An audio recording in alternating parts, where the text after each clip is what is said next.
Bueno, pues muchísimas gracias a todos por acompañarnos hoy. Soy Aleida Rueda, presidenta de la Red Mexicana de Periodistas de Ciencia, y estamos muy contentos porque es la primera vez que tenemos no solamente un webinar sobre salud mental, sino también con aliados de lujo, que son la Fundación Gabo y el Carter Center por primera vez también. Esperamos que sea la primera de muchos más alianzas y encuentros. Y bueno, los invitamos a mantenerse en línea. Esto se está grabando para que después de la sesión lo podamos tener en nuestras redes sociales de la Red Mexicana, y también a que sean muy participativos y que nos acompañen con preguntas y dudas y manifestaciones de cualquier tipo. Así que les voy a dar la palabra a nuestros dos moderadores, a Miriam Vidal y a Rodrigo Pérez Ortega, para que nos presenten a los participantes y que inicie la presentación. Muchas gracias. Adelante, Miriam y Rodrigo.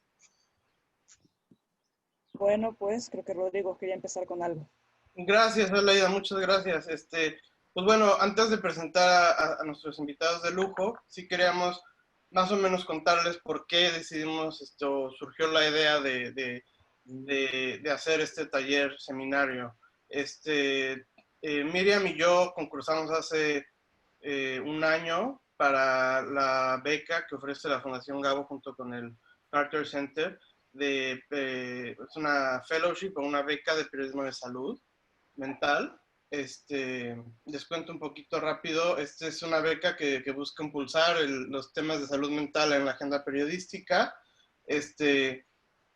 Hay bueno, esto ya lleva bastantes años en Estados Unidos, pero me parece desde 2013, Yajira, o tal 2013. vez 2013, también hay una versión, digamos, latinoamericana. Antes era, creo que solo de Colombia, y hasta el año pasado se abrió a toda Latinoamérica. Y son unas becas de $7,000 durante un año para proyectos periodísticos de salud mental. Los becarios asisten al Carter Center en Atlanta para una sesión de entrenamiento, que se conozcan y también conocer a los expertos. Todo este año se cuenta con el apoyo del Carter Center, de Yajira, de Víctor, que también les podrán comentar un poco más. Y también pues los invitamos a participar el 30 de junio de este año, se cierra la convocatoria, y pues es una experiencia padrísima que ahora Miriam les contará un poco. Sí, justamente, de hecho ahorita les vamos a poner también ahí en el chat del webinar el link para que puedan entrar como a encontrar como las bases de la beca y todo.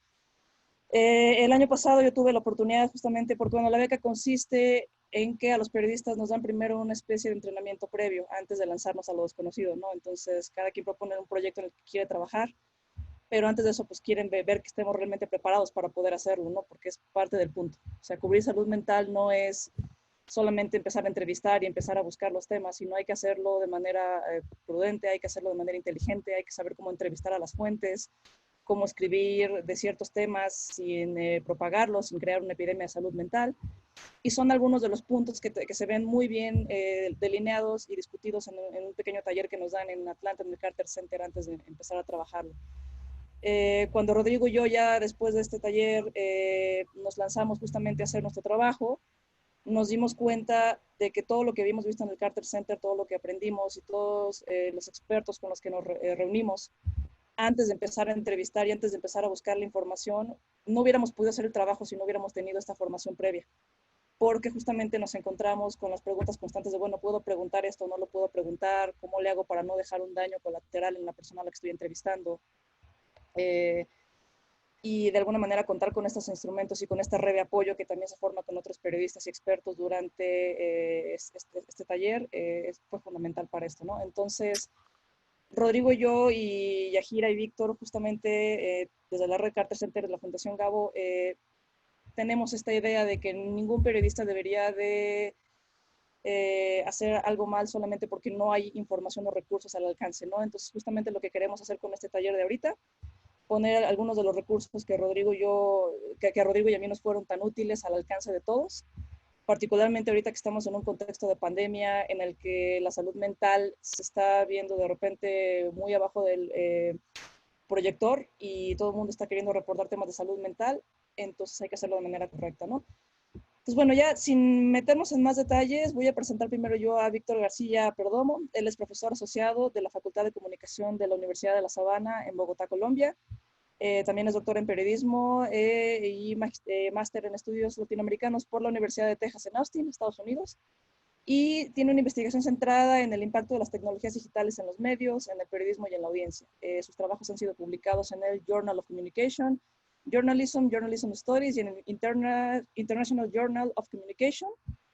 Y también hace parte del Digital Media Research Program de la Universidad de Texas y del Grupo de Investigación de Periodismo de La Sabana. Gracias, Miriam. Y nuestra invitada también es Yajira Rossini Guzmán Sabogal. Ella es médica especialista en psiquiatría de la Universidad Nacional de Colombia. Es especialista también en bioética por la Universidad de La Sabana y doctora en investigación médica aplicada por la Universidad de Navarra Pamplona en España. Actualmente es directora de profesores e investigación de la Facultad de Medicina de la Universidad de La Sabana y es docente de psiquiatría y psiquiatría clínica de la misma facultad y la Clínica Universidad de La Sabana. También es directora del Grupo de Investigación de Psiquiatría y Salud Mental y su trabajo se enfoca sobre todo en temas de conducta suicida, síntomas depresivos y ansiosos, calidad de vida y tratamientos biológicos no farmacológicos en psiquiatría. Por último, y por si fuera poco, es la administradora de la beca Rosalind Carter para periodismo en salud mental del Carter Center desde el 2013. Y bueno, te damos la palabra, Yajira. Por favor, muchas gracias por estar con nosotros. Bueno, muchas gracias a ustedes, Miriam, Rodrigo, por la invitación que nos han hecho tan amablemente, a Víctor y a mí, que somos realmente los administradores de la beca desde el punto de vista de periodista, del periodismo y de salud mental. Entonces, esta iniciativa que ustedes muy amablemente han tenido para hacer como un taller, más que taller, una charla en la cual al final vamos a tener unas preguntas en donde vamos a tocar el tema de algunos síntomas emocionales que se pueden presentar en personas enfrentadas a la crisis. En este caso, vamos a enfocarlo desde el punto de vista periodístico y finalmente, digamos, Víctor también va a tocar algunos temas para el cubrimiento ya desde el punto de vista de épocas de pandemia. Quisiera compartir mi pantalla, si me dan el permiso, por favor.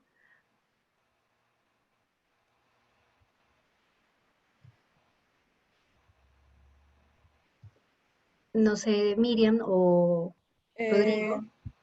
Sí, en la parte de abajo puedes Sí, compartir. está. De ahí. Sí, pero está, dice que el anfitrión inhabilitó la función de compartir las pantallas de los participantes. Aleida, ¿quién estaba de anfitrión ahorita? No sé si, no sé. Listo. ¿Sí puedes compartir ya? A ver. Entonces, No, no me deja todavía. A ver, permíteme. Aparece en verde y dice que no tengo habilitada la función. A ver, dame un momentito. Pero entonces les sigo adelantando un poco. La cosa es que con las crisis, en este momento estamos pasando por una crisis evidente para todos a nivel mundial, que es la pandemia del COVID-19, y que implica muchos cambios en la vida de todos nosotros. El principal de ellos es el temor justamente o por un lado, a contagiarse o a que alguien de la familia se contagie, y también el temor a todos estos cambios que se relacionan con la calidad de vida que uno está acostumbrado a manejar, la forma de trabajar, el manejo en familia, el tener que ya no tener el espacio separado entre familia y trabajo, y muchas veces tener que hacerlo, seguramente a ustedes les ha pasado como nos ha pasado a nosotros, en que el trabajo se ha vuelto de una manera remota, que se duplica o se triplica en muchos casos, porque nos toca tratar de ver cómo nosotros podemos hacer el engranaje entre ese trabajo de la casa, y estoy hablando del oficio diario, de hacer el almuerzo, de cuidar a los niños, y además de eso, las actividades normales laborales.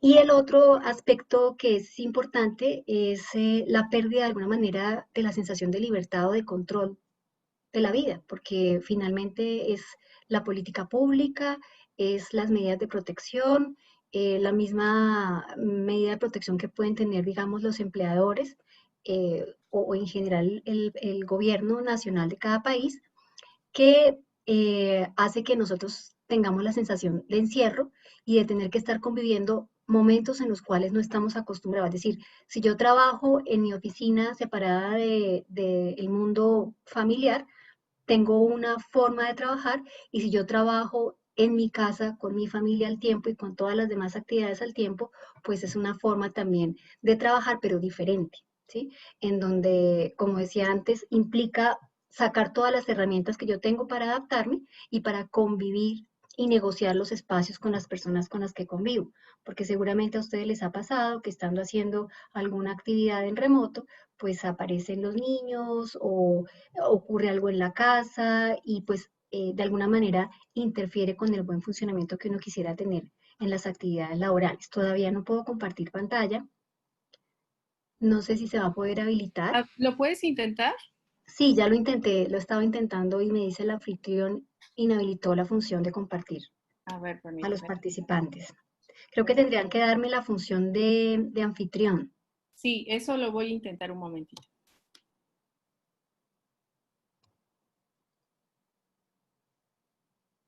La mayoría, digamos, de los síntomas que se pueden presentar en general son síntomas depresivos y ansiosos, nada grave. O sea, normalmente este tipo de crisis, salvo en personas que tengan antecedentes genéticos personales, no van a desarrollar, digamos, crisis psicóticas, es decir, aspectos o trastornos mentales que conlleven a presentar alucinaciones o delirios, o sea, ideas que no se acomodan con la realidad, o ver o escuchar cosas que no están, que digamos son síntomas psiquiátricos graves, que la mayoría de personas asocia a enfermedad mental, pero que afortunadamente es lo menos común y no se desencadenan necesariamente por las crisis, excepto que ya hayan estado previamente. La mayoría de los síntomas que nosotros podemos encontrar son síntomas, como les decía, de ansiedad y depresión, y esos síntomas a veces no son tan reconocibles porque parecen ser muy normales. De hecho, la ansiedad como tal es un síntoma que nos permite a nosotros defendernos de un momento, de una situación complicada o de riesgo para nosotros. Es decir, el tener yo un poquito de angustia me sirve para saber que si paso por un sitio oscuro y sé que estoy en peligro, que me pueden robar o que me pueden atracar o cosas de ese estilo, todo mi cuerpo se pone en alerta para defenderme. Entonces, en ese momento, mi funcionamiento, voy a intentar otra vez, mi funcionamiento cardiovascular está un poco más acelerado, o sea, por eso siento palpitaciones o taquicardia, porque el corazón está bombeando un poco más rápido, la tensión se puede subir un poco. En ese momento la visión de lejos se mejora y se empeora la visión de cerca. O no se empeora, sino se privilegia la visión de lejos para yo poder salir corriendo y defenderme. Las manos tienen un poco más de fuerza en ese momento porque también está encaminado, digamos, todo el flujo sanguíneo a los músculos para que yo me pueda defender en ese momento. Y el pensamiento se enfoca en defenderme también en ese momento, en pensar todo alrededor del momento que me está causando la preocupación. Se convierte en un problema cuando esa preocupación permanece en el tiempo, es decir, el proceso de ansiedad no solamente es esto físico que les estoy contando, que incluso en ocasiones se acompaña de temblor o de algunos síntomas gastrointestinales. Listo, ya me está dejando la posibilidad de compartir. ¿Listo? ¿Ya puedes? Sí, maravilloso. Excelente. Gracias. Entonces ya ahora sí, lo estaba haciendo a capela, ¿cómo les parece? Muy bien. Entonces, esto ya se los había dicho antes. Me vuelvo nuevamente a definir entonces qué es la crisis para luego volver a encaminarme sobre lo que les estaba contando de la ansiedad. Entonces, ¿qué es lo que pasa con una crisis como la que tenemos ahorita que se relaciona con el COVID? Pues que la productividad, como les decía, de todos nosotros se ve alterada. Yo no voy a decir disminuida porque normalmente no se disminuye. El hecho de que yo tenga algunos síntomas va de base de lo que les estoy contando normalmente, incluso puede mejorar la productividad. Un poquito de angustia hace que yo fije más la memoria, o sea, que fije más los conceptos en mi memoria. Un poquitico de ansiedad hace que si me preguntan algo en un examen, eso que aprendí o que leí cuando estaba angustiado, eso se quedó más fijo. Entonces, de alguna manera, pudiera servir para mejorar la productividad. Pero cuando se habla de crisis es algo sostenido en el tiempo, como lo que estamos pasando ahorita, con todos los factores que les acabo de mencionar, entonces puede verse disminuida. esa sensación de dependencia de lo que diga el Estado. O sea, íbamos en cuarentena, digamos aquí en Colombia, hasta determinada fecha y ayer volvimos a enterarnos que volvió a prolongarse el tiempo de cuarentena, por lo menos en Bogotá. Entonces, esa sensación de que yo no tengo el control incomoda y esa incomodidad que nos causa, pues sí puede también interferir con lo que les estaba comentando de la productividad. Y evidentemente también tiene que ver con el ciclo vital. No es lo mismo el estrés que puede sentir un niño o el estrés que puede sentir una persona laboralmente activa con una persona, digamos, de tercera edad, un anciano, o si es un hombre o mujer, dependiendo del rol que esté ocupando en ese momento en la casa, por ejemplo, o en el sostenimiento de la casa. Puede ocurrir también, dependiendo de lo que les acabo de mencionar, una reducción en autoestima, es decir, pero ¿por qué me siento así? O si yo, por ejemplo, he padecido la enfermedad o algún familiar la ha padecido, o sencillamente porque tengo que salir con protecciones, con tapabocas, con todo esto, esa sensación de incertidumbre y de susceptibilidad, pues definitivamente, digamos, baja la autoestima y se empieza también la comparación con las otras personas, ¿no? O sea, digamos, entre grupos laborales o entre las mismas personas que trabajan en una misma empresa, puede ocurrir que se comparan en cuanto a las herramientas que se utilizan para enfrentar la crisis, de alguna manera. Se cambia la alimentación, o sea, si uno no tiene unas rutinas adecuadas, puede ser que en el día con el trabajo remoto se les olvide comer o estén comiendo demasiado. Todo el tiempo están picando y picando porque las horas del día se perdieron, o sea, ya no hay desayuno, almuerzo y comida, como normalmente pasa por lo menos aquí en Colombia, sino que en cualquier momento están comiendo o no están comiendo.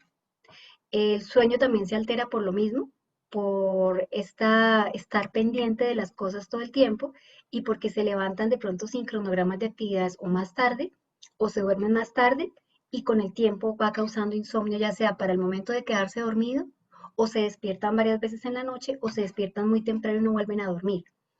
No se mantienen las actividades habituales que deberían tenerse. Yo sé que algunos de ustedes de pronto no las han tenido, ¿sí? Pero normalmente en la vida de uno tendría que haber actividad lúdica, es decir, tendría yo que hacer algo que me guste independientemente del trabajo, es decir, el trabajo me gusta, me encanta, pero es trabajo, no es lúdico necesariamente.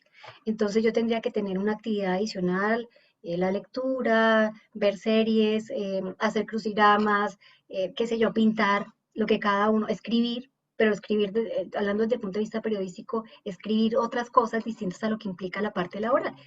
Y el manejo de la familia, lo que les decía hace un rato, o sea, no puede ser que presente irritabilidad porque la familia no entienda la forma en la que uno tiene que trabajar, el tiempo que hay que dedicarle al trabajo diariamente. Esos factores que pueden generar dificultades están relacionados con lo que les comentaba hace un momento y es que necesariamente tenemos que tener una organización de los horarios, necesariamente, para poder defendernos todos.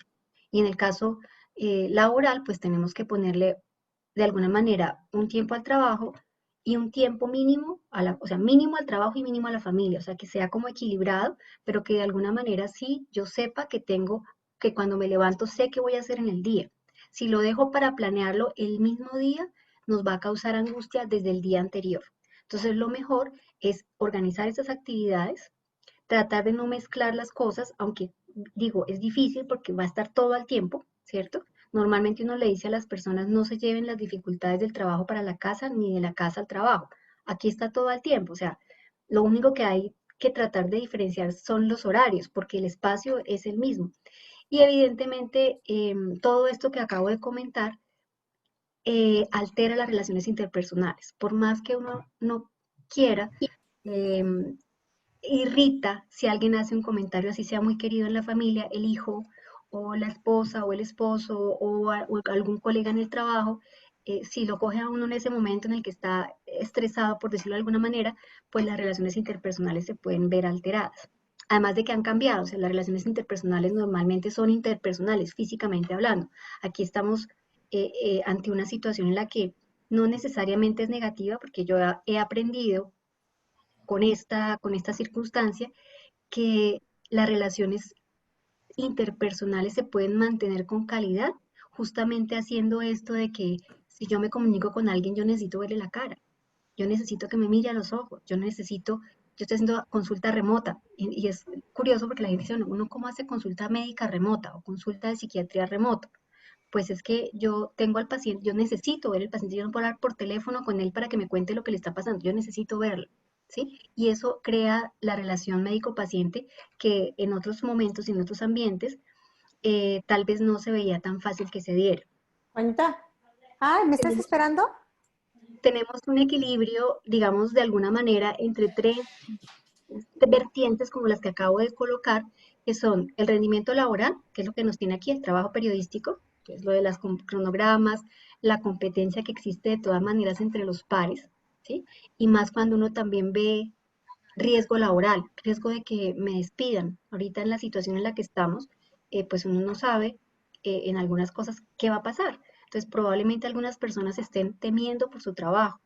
La rapidez de respuesta que tiene que tener, por ejemplo, en el trabajo periodístico sigue siendo rápida, tiene que ser rápida, igual que en cualquier otra profesión, pues en el periodismo, así como lo digo yo en lo más cercano que tengo que es en la medicina, eso tiene que ser muy rápido.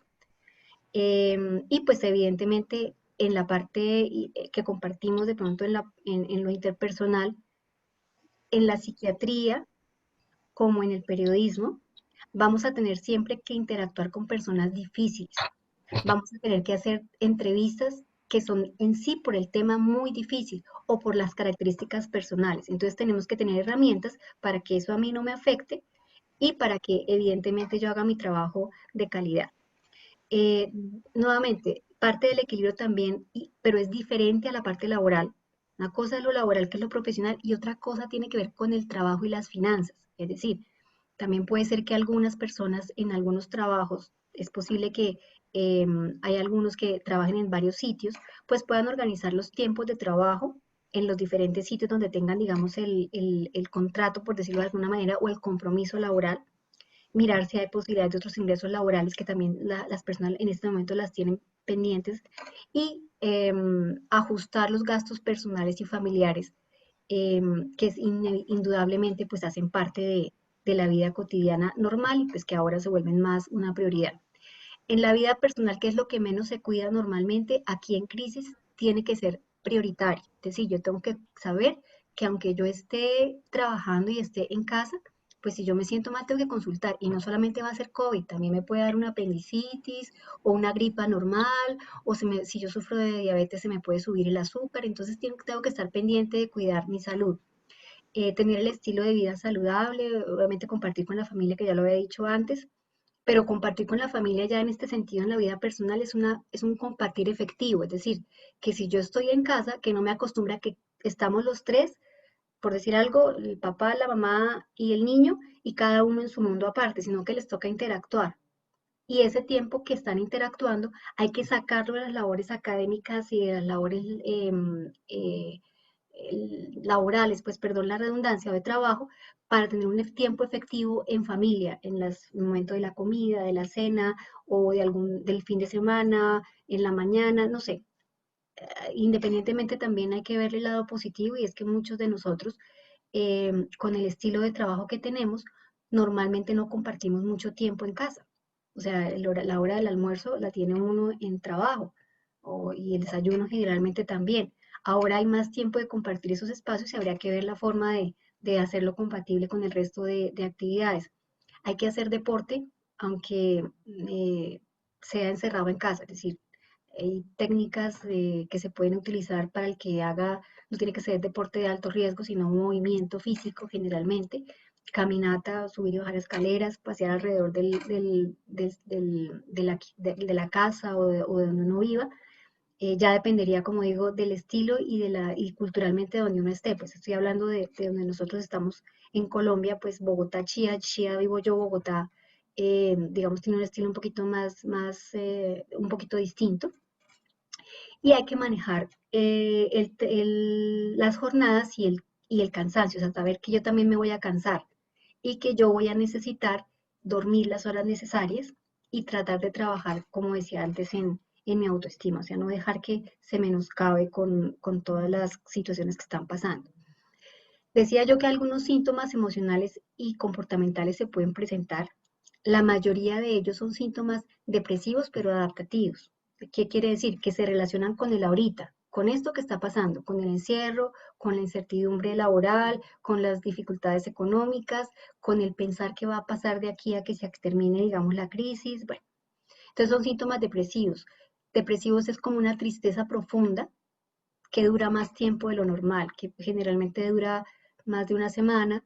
Son generalmente 2 semanas cuando uno va a hablar de un trastorno, pero los síntomas depresivos en general, digamos, es esa sensación de tristeza, llanto fácil, dificultad para sentir gusto o agrado por las cosas que uno normalmente deseaba hacer, desde lo sexual hasta comerse un chocolate en familia o hablar con la pareja o hablar con las amistades. Cualquiera de esas cosas se pierde el gusto por eso.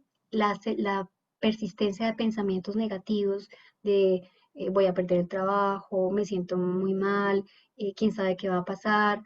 Incluso pueden venir ideas de muerte, o sea, lo mejor que me podría pasar cuando los problemas son tan complicados es ojalá yo me muriera, o sea, todo ese tipo de cosas hacen parte de la sintomatología depresiva, e incluso dentro de la parte depresiva pueden haber síntomas como de que la concentración se baja, es decir, rendía más y ahora como que no me logro concentrar igual que antes. Eso es parte, digamos, de esos síntomas adaptativos depresivos, que en la medida que pasa el tiempo se van recuperando solos. En la medida en que yo me adapto a que voy a estar encerrado, a que tengo que tener precauciones y andar con tapabocas, ese tipo de cosas, esos síntomas ya van bajando porque me adapto a la situación.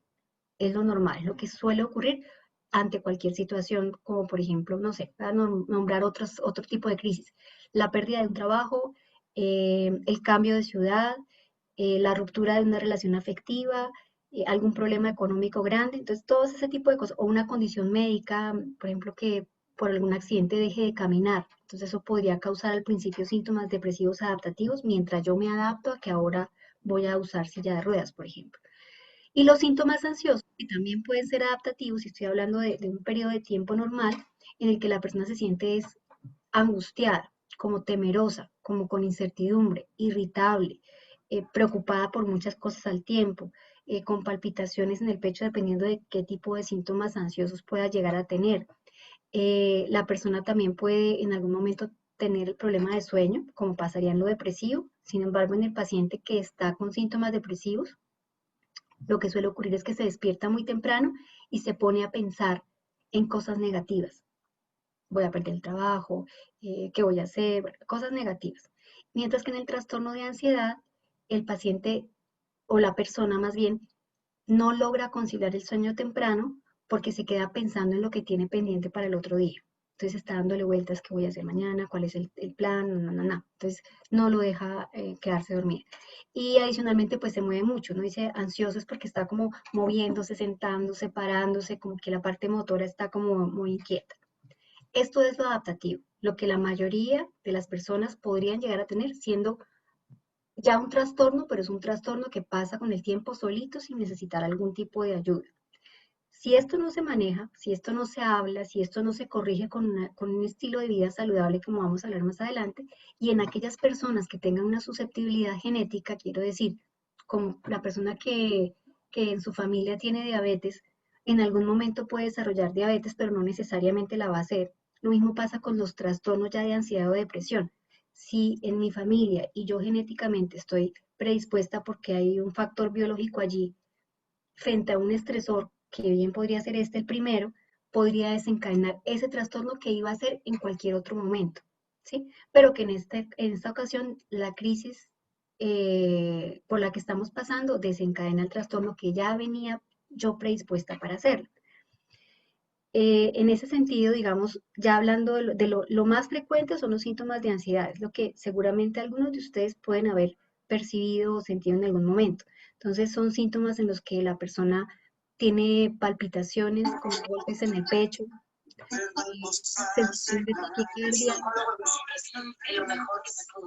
sensación de taquicardia, sudoración, a eso se refiere el término diaforesis, a la sudoración.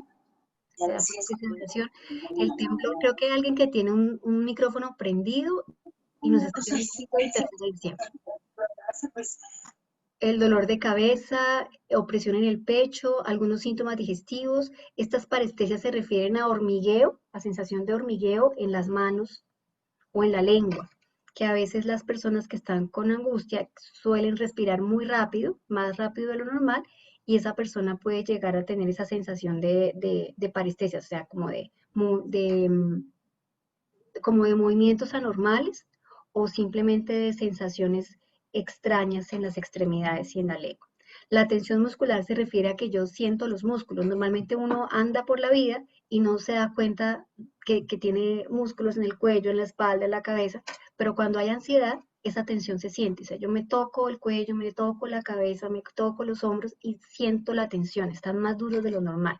La inquietud que les estaba contando, que se mueven de un momento de un lado para otro, sensación de ahogo, manos frías, mareo, la sensación de nudo en la garganta, la misma alteración en la concentración que les comentaba que igual se puede presentar en los síntomas depresivos, y el insomnio que les decía hace un rato que principalmente es de conciliación, o sea que se demora para quedarse dormido o que se despierta varias veces en la noche.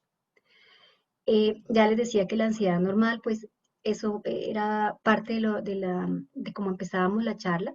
Es una aprensión muy, ¿cómo la definimos? Una aprensión vaga, que es desagradable, que hace que yo me sienta acelerado por momentos, que la gente incluso me ve acelerada, irritable, pero como decía, es un signo de alerta que previene el daño. Hasta ahí. Y tiene dos presentaciones, una que es aguda, que es la presentación del miedo, donde yo sé que la amenaza concreta es pasar por X sitio y que yo sé que por ahí me pueden robar. Entonces, el miedo es a pasar por allí. Una vez paso, se me quitó. O miedo a exponerme a un sitio oscuro, sabiendo que yo le tengo miedo al sitio oscuro. Entonces, en ese momento siento el miedo y luego se me pasa. Y es externo, o sea, yo veo la razón por la cual me estoy sintiendo angustiada. Mientras que en la ansiedad, hay una amenaza que es inespecífica, o sea, es más de la cabeza. O sea, yo estoy preocupada y no necesariamente sé por qué. O sea, si le preguntan por qué está preocupada, dice, pues no sé, es que no sé, o sea, tengo algo, pero no sé, es que no me hallo. Más o menos la respuesta puede decirle al paciente o la persona de esa manera. Y es muy crónica. Generalmente la persona la va a tener muchas veces en la vida y no va a saber especificar exactamente qué es, qué es. Sabe que la tiene. Dice, hay algo que tengo. Me siento angustiada, pero no lo puedo manejar, no lo puedo controlar, no lo puedo parar. Entonces, hay una manera interesante en la que uno podría hacerse un chequeo y mirar si lo que yo tengo es una ansiedad patológica o es una ansiedad normal. Dice que cuando hablamos de ansiedad normal dijimos desde el principio que había un mecanismo de defensa, es decir, yo estoy angustiada y eso me sirve para salir corriendo. Entonces, si la situación es así, pues yo lo veo como un mecanismo de defensa. Es reactiva esa situación. Va a mejorar mi rendimiento, como les decía, va a llegar más flujo sanguíneo a mi cerebro, voy a ver más de lejos, mis músculos van a estar en ese momento más fuertes y voy a sacar fuerza donde no tengo para defenderme. En ese momento de angustia, de ansiedad normal, perdón, si necesito defenderme, hay otras cosas que se disminuyen en efecto. Es decir, si yo en ese momento tenía, no sé, ganas de ir al baño, en ese momento no tengo ganas de ir al baño. O sea, todo eso se suprime para que toda la respuesta se vaya hacia donde yo me tengo que defender. Los síntomas son leves, la persona los percibe en ese momento como un mecanismo, o sea, lo siente como una manera de defenderse, o sea, no lo ve como algo anormal. Tiene menos componentes somáticos, es decir, de sueño, de apetito, ese tipo de cosas, y nunca no va a requerir una atención ni de psicología, ni de psiquiatría, ni de algún personal especializado en salud mental, por lo que comento, es normal. ¿Qué sería patológico? Que esa ansiedad a mí me bloquea una respuesta diaria, una respuesta de mi trabajo, que yo diga, es tanta la preocupación, tanta la pensadera en las cosas que tengo pendientes que no puedo avanzar, que no puedo seguir, o sea, no me deja. Es desproporcionada, yo me doy cuenta que sí, estoy preocupada por el trabajo, pero es que no me deja hacer otras cosas, no me deja atender a mi familia, no me deja escribir, normalmente me demoraría leyendo un párrafo, no sé, 5 minutos y llevo 1 hora en el mismo párrafo y no salgo de ahí.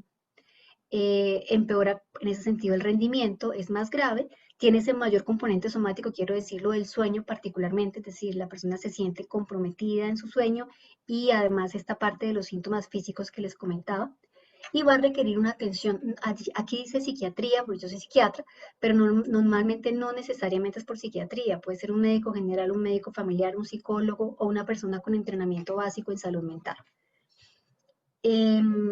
La mayoría de esos síntomas en los trastornos de ansiedad como tal son psicológicos.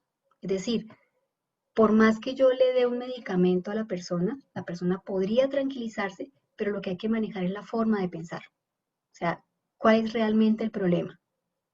¿El problema es que haya una pandemia o el problema es como yo percibo la pandemia? El problema es que hay incertidumbre respecto al trabajo o es lo que yo pienso respecto a mi trabajo, ¿sí? Entonces, hay en ese momento conciencia de esas sensaciones fisiológicas que les decía, las palpitaciones, como la taquicardia, la sensación de sudor, la persona es consciente de esto, se siente asustado y como digo, es un proceso de pensamiento que no se mejora con medicamentos, se mejora cambiando el proceso de pensamiento. Hay que modificar el chip de alguna manera, que es parte del trabajo que uno haría.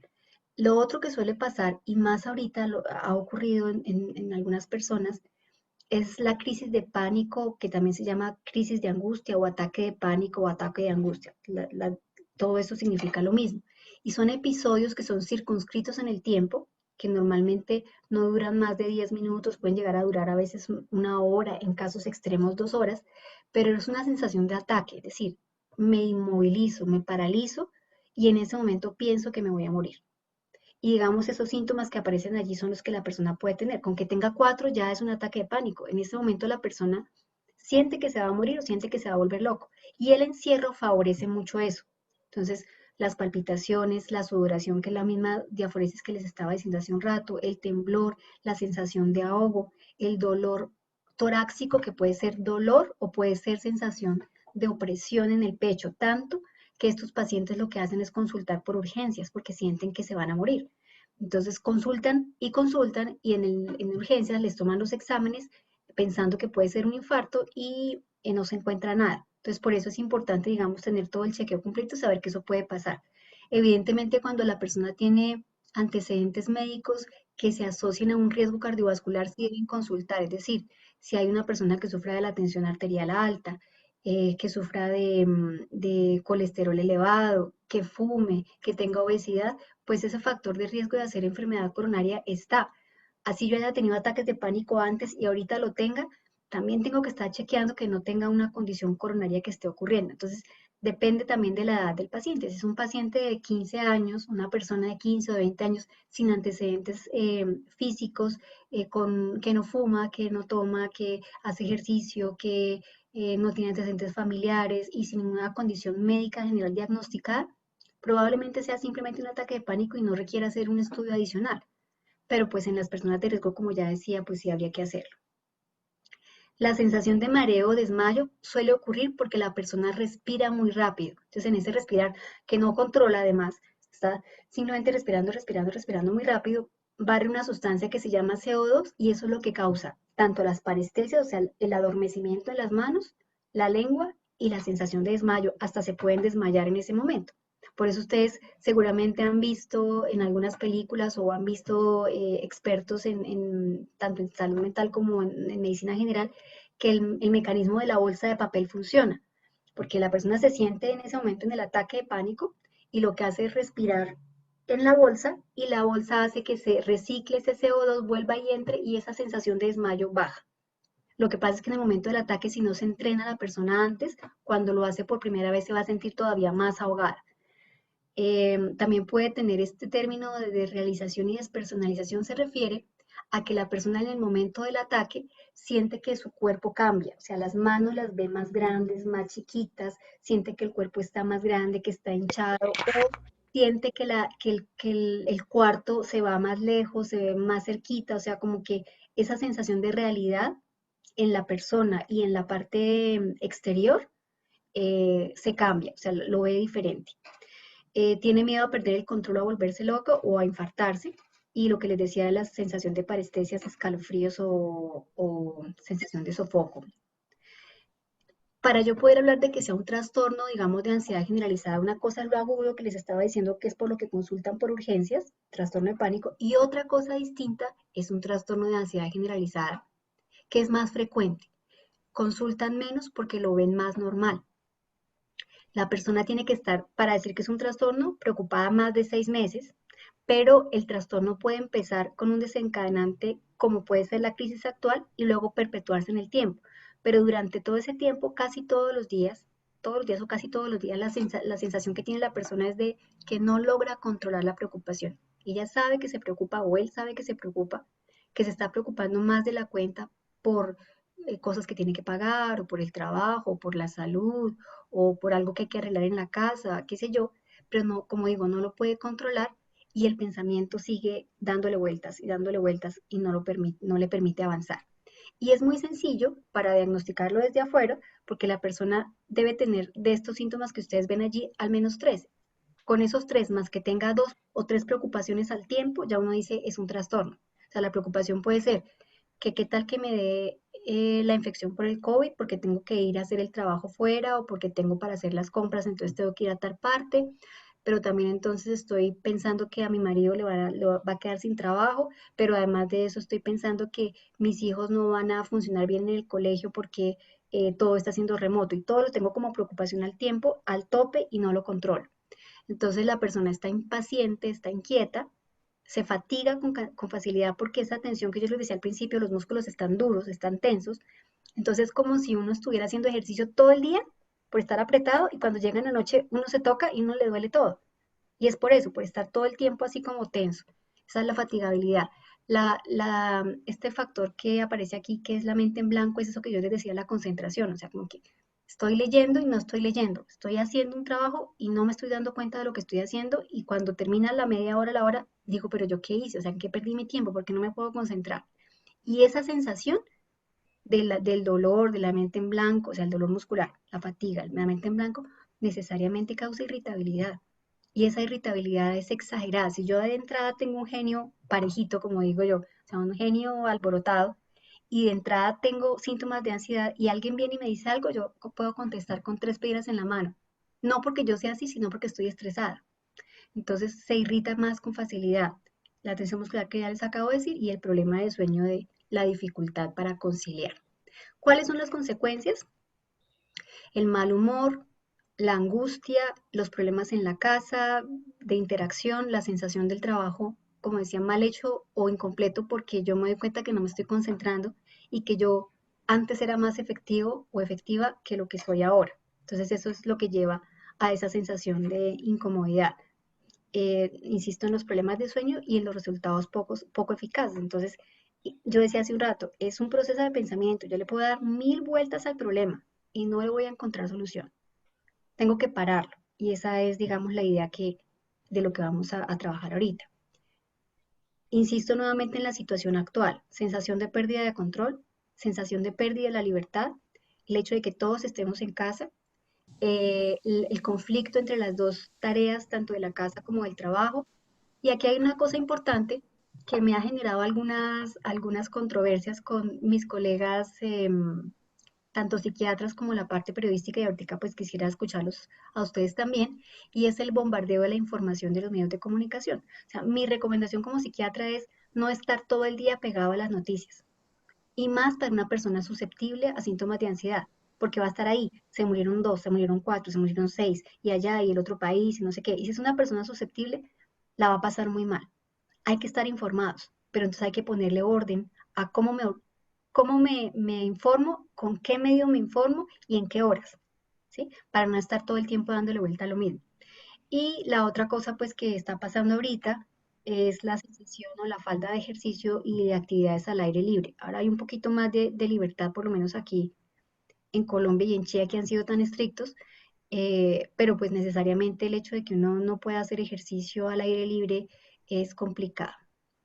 La parte de la convivencia, como la comentaba al principio, es un problema también porque, como digo, tiene un factor bueno y es que estamos pasando más tiempo con la familia en casa y estamos pudiendo hacer actividades que antes no hacíamos. Jugar dominó con la familia, comer en familia, hablar de otras cosas. Eso puede ser muy positivo. Eso requiere una capacidad de negociación, de que tus horarios son tan importantes como los míos.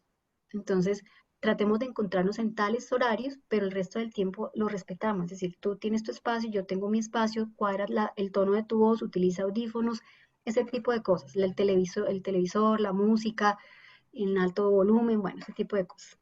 Hay unos factores que se relacionan con la forma de ser. Hay gente que no tolera el ruido dentro de la misma casa y la misma familia, no tolera el ruido. Entonces hay que ver cómo se negocia para ver que ese ruido pues no le incomode al otro, cómo lo manejo yo. Pero tampoco puedo decirle al niño o al muchacho de 12 o 13 o 15 años que no escuche música, porque es que él también la está pasando mal. Entonces hay que ver cómo negociamos para que los dos se sientan cómodos en la situación. ¿Qué protege a algunos? Las experiencias previas que hayamos tenido. Cuando hablaba de síntomas adaptativos, normalmente cuando uno pasa por una situación de crisis, la pérdida de un trabajo, la pérdida de una relación afectiva, uno se va acostumbrando y ya sabe hasta dónde es lo máximo que puede llegar en la parte emocional y cómo defenderse y adquiere herramientas. La idea es que esta pandemia o esta situación por la que estamos pasando, que muchos de nosotros tal vez nunca hayamos pasado en la vida, nos sirva para aprender que podemos funcionar muy bien en una situación tan compleja como la que tenemos ahorita. Y esas situaciones previas que tengamos va a hacer que unas personas que estén más predispuestas que otras. Aquel que haya pasado por situaciones previas va a tener más herramientas. El que nunca haya pasado por una situación a la que haya tenido que adaptarse, va a tener que trabajarlo más ahorita y le va a costar un poco más de trabajo. Está incluido para toda la familia, por ejemplo, en el caso de la convivencia, la incertidumbre de qué va a pasar mañana, que puede ser tan pequeña como qué vamos a almorzar y quién va a cocinar, como ¿será que me va a quedar sin trabajo? La ruptura de las rutinas que ya les decía hace un rato y que de todas maneras en el ambiente hay una ansiedad en todos, en la población general. O sea, no, uno no lo dice, pero uno lo siente, uno lo siente. ¿Cómo manejar las dificultades? Ya volviendo sobre las primeras diapositivas, estableciendo prioridades, que es lo más importante.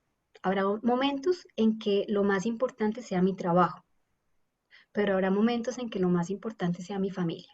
Y eso tengo que tenerlo muy claro. Si mi hijo se enferma, primero está mi hijo. Si tengo que entregar esto para mañana, pero mi hijo está enfermo, primero está mi hijo. Si yo me enfermo y siento que estoy mal y tengo fiebre, pues yo tengo que consultar ya, no puedo esperar hasta dentro de 2 días que entregue el trabajo. Eso hay que empezarlo a mirar. Nuevamente insisto, llevo como 3 o 4 veces que he hablado del cronograma de actividades y esto es importante anotarle un pedazo adicional y es que ese cronograma de actividades se debe hacer diariamente y debe ser máximo a las 5 de la tarde para yo poder descansar a la hora que me acueste con la cabeza en blanco por lo menos de lo que vaya a tener que hacer mañana. Entonces yo a las 5 de la tarde hago mi lista de chequeo y digo mañana me levanto a tal hora, voy a hacer tal cosa, el desayuno es a tal hora, mañana cocina fulanito, el aseo lo hace no sé quiéncito, tengo que entregar el trabajo tal cosa, entonces son 3 horas para eso y así. Digamos que lo tengo cuadrado, el ejercicio lo voy a hacer a tal hora, voy a jugar con los muchachos o con los niños a tal hora, ¿sí? Si yo lo tengo así, como digo, voy a pagar la cuenta de no sé quién porque mañana tengo pico y género, pico y cédula o lo que sea para salir, o los que tengan restricción, los que no tengan, pues ya ese problema no será allí en este momento. Entonces, dejarlo a las 5 de la tarde. El uso de agendas para estar chequeando frecuentemente en el día que esté cumpliéndome yo misma y que yo pueda pasar fácilmente, bueno, fácilmente digo, que yo pueda ver qué cosas no son tan prioritarias para terminarlas hoy y las pueda hacer mañana. Pero que no nos pase que todos los días pasemos de mañana en mañana, en mañana, en mañana, porque entonces nunca vamos a hacer lo que tenemos pendiente, sino ir diariamente, digamos, eso da tranquilidad. Esta parte de expresión emocional es importante y este tipo de ayudas tecnológicas nos ayudan mucho. Y es que hay que hablar de las dificultades y hay que hablar de lo que yo siento, de por qué estoy molesto, de por qué estoy triste, de por qué estoy angustiada. Y eso en familia a veces no es tan fácil y no se requiere, porque entonces todos nos cargamos con lo mismo. Una cosa es que todos digamos, estamos hasta acá de estar encerrados, nos toca poner normas, listo. Pero hay cosas que no se manejan en casa porque tienen que ver con el trabajo. Entonces yo puedo tener alguna persona, un colega, alguien con quien hablar y decirle, estoy cansado de estar encerrado. Ya no me aguanto que Pepito, fulanito, no sé qué, el ruido, el encierro, lo que sea. Entonces esa parte de expresión emocional es importante para todos, lo digo yo como psiquiatra, nosotros tenemos que hacer momentos de expresión emocional, porque si no nos cargaríamos los problemas para la casa y cada paciente sería una catástrofe para nosotros. Entonces, ese es un entrenamiento que uno puede adquirir. Cada persona, ustedes cuando entrevistan a las personas, cuando hacen el trabajo periodístico, Seguramente les ha ocurrido que que se sientan emocionalmente comprometidos con las preguntas que están haciendo, que se sientan tristes o preocupados por la persona a la que están entrevistando. Y a veces tienen la sensación de que le pueden resolver todos los problemas. Eso es falso, eso no es cierto, pero uno en el imaginario piensa que puede, que esa es su función y que tiene que hacerlo. Entonces, hay que separar las cosas. Una cosa es lo laboral y otra cosa es lo personal, y aprender a entrenarse para cerrar la puerta y seguir con con lo otro, ¿cierto? Es difícil, pero es entrenable. Y eso lo protege a uno en lo personal. Y tener claridad de cuál es la dificultad real, digamos, ahorita en este momento por el que estamos pasando de crisis. Una de las cosas más importantes que nos toca tratar de conservar, aunque sea difícil, es la higiene de sueño. O sea, tenemos que mirar cuáles son las condiciones apropiadas para mí para dormir. Entonces, la cama tiene que ser cómoda, mirar la almohada, la hora a la que me acuesto tiene que ser tratar que sea la misma hora. Es posible que alguien, si tiene dificultades en el sueño, bajar la temperatura le ayude. Eso quiere decir un baño antes de comer bien temprano para que no, el metabolismo no esté acelerado al momento de acostarse, no hacer ejercicio antes de acostarse. Si el sueño, si se va uno a acostar a las 9 de la noche, no puede estar a las 8, a las 7 y media haciendo ejercicio. Obviamente 8 de la noche es muy temprano para dormir. Lo ideal es dormir tarde, digamos 10, 11 de la noche, estoy hablando para los adultos, para que el sueño sea 5 o 6 de la mañana y sean las horas necesarias de sueño. Y que si ve que no le puede coger el sueño, que se acuesta y lleva media hora, 40 minutos y no logra dormir, levántese. Levántese, dé una vuelta, tómese una agüita aromática, tome algo tibio y luego se vuelve a dormir cuando lo alcance el sueño. Una cosa importante es no perseguir el sueño, es decir, necesito pensar, tengo que dormir, necesito dormir 4 o 5 horas porque si no mañana no voy a funcionar. Y empieza uno con el reloj a mirar. Si lo hace de esa manera, el sueño automáticamente es como una prescripción paradójica que uno se hiciera y no va a poder dormir. Entonces la idea es, si duermo bien, si no duermo no pasa nada, no me voy a morir de eso. Entonces se levanta, lee algo, no va a comer algo que sea pesado, de pronto unas galletas con un té, bueno, qué sé yo, y buscar, como decía, esas condiciones perfectas para dormir. Normalmente se requiere obviamente la oscuridad y un ritual para dormir, el que es el ponerse la pijama, acostarse en la cobija, taparse, dependiendo del clima en el que estemos. Tener en cuenta entonces qué es lo prioritario en la vida, tener en cuenta hasta dónde llegar, cuándo parar y cuándo respirar. Y hablo de las dos cosas, tanto la familia como la parte laboral. Si ya hay una cosa que no hay nada que hacer, déjelo así y páselo para el día siguiente y mire a ver cómo lo resuelve el día siguiente. Pero en ese momento, si son las 8 de la noche, no vale la pena que se quede pensando en eso porque no lo va a resolver. Tampoco va a descansar y al día siguiente va a estar, no va a rendir lo que tendría que rendir. Una cosa es ser un buen periodista y otra cosa querer controlarlo todo. Y eso nos pasa a todos en cualquier profesión. Es decir, no sabemos cómo nos va a responder el entrevistado. El entrevistado nos puede tratar mal y nos puede acusar de cosas y puede ser agresivo incluso físicamente con nosotros. Entonces hay que estar prevenido, obviamente eh, protegerse emocionalmente además de lo físico que ya ustedes conocen. Saber reconocer las propias emociones generadas por el trabajo o por las personas, porque a veces no es el trabajo en sí, o sea, me encanta, en mi caso la psiquiatría o en el caso de ustedes, me encanta el periodismo, pero odio trabajar con Pepito Pérez. Me satura, o sea, yo no puedo trabajar con él porque habla mucho, porque no habla, porque habla duro, porque lo que sea, o por cosas que pasan en un momento dado. Tratar de no confundir lo que son retos con el amor por el trabajo y el cumplimiento exagerado con el mismo. Es decir, hay que ponerse retos, es bueno escalar, pero pues también hay que mirar lo propio, lo personal. Y recordar, ahorita que estamos en este momento de crisis, que esto va a terminar en algún momento. O sea, esto no va a ser eterno. Es difícil, es duro, es harto, no queremos estar en esta situación de incertidumbre de la plata, del país, del mundo, todo lo que está ocurriendo, pero esto en algún momento va a cesar. Por lo menos en el momento, en el punto en el que estamos, no permanece todo el tiempo, tiene que bajar. Y eso es importante tenerlo en cuenta. Siempre habrán otros problemas después y que eso no vaya a cambiar lo importante en la vida de todos nosotros, que es la familia, la salud y la vida personal, para no perder el horizonte.